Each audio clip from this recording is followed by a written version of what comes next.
В результате вооруженного нападения кыргызской стороны были разрушены дома жителей села Сомуньон, Джамата Чоркох города Исфара. Зафиксированы большие материальные и человеческие потери. Жители села Сомуньон говорят, что кыргызская сторона целенаправленно планировала нападение и расстреливала мирных жителей. Было 5 утра, мои дети спали. Киргизы атаковали, и мы не могли покинуть свой дом.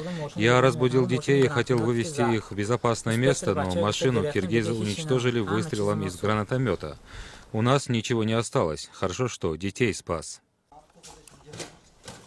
Эти видеоматериалы из приграничных районов Исфары, особенно села Сомуньон, лишний раз доказывают, что кыргызские вооруженные силы обстреливали и поджигали таджикские приграничные села, гражданские строения и дома жителей из всех видов тяжелого и огнестрельного оружия, имевшегося в их распоряжении.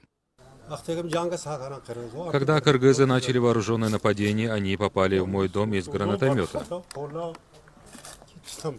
В результате весь мой дом сгорел.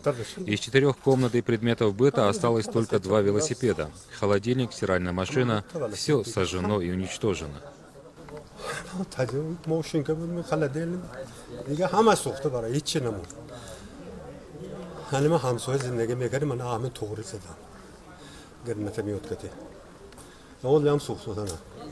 В результате агрессивного нападения войск Кыргызской республики в Исфаре повреждены и разрушены различные строения, в том числе жилые дома граждан. В настоящее время соответствующими органами сформирована рабочая группа для определения ущерба, уточнения количества поврежденных строений и жилых домов. В этот день в 5 утра кыргызская сторона предприняла вооруженное нападение. От испуга мы с внуками и невестками зашли в подвал и не могли выбраться оттуда до 16 часов. После узнал от соседа, что мой дом горит. Я не мог близко подойти к дому, так как кыргызская сторона вела интенсивный обстрел. Я оказался здесь только что, вместе с вами.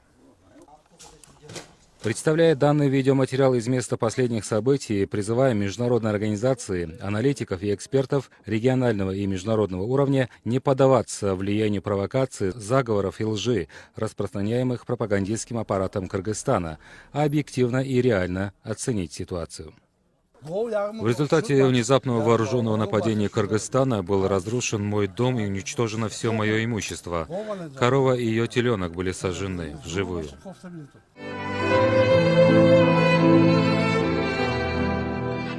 Это не первый случай, когда кыргызские военные совершают точечное вооруженное нападение, открывают огонь по мирным жителям, поджигают их дома и грабят их имущество.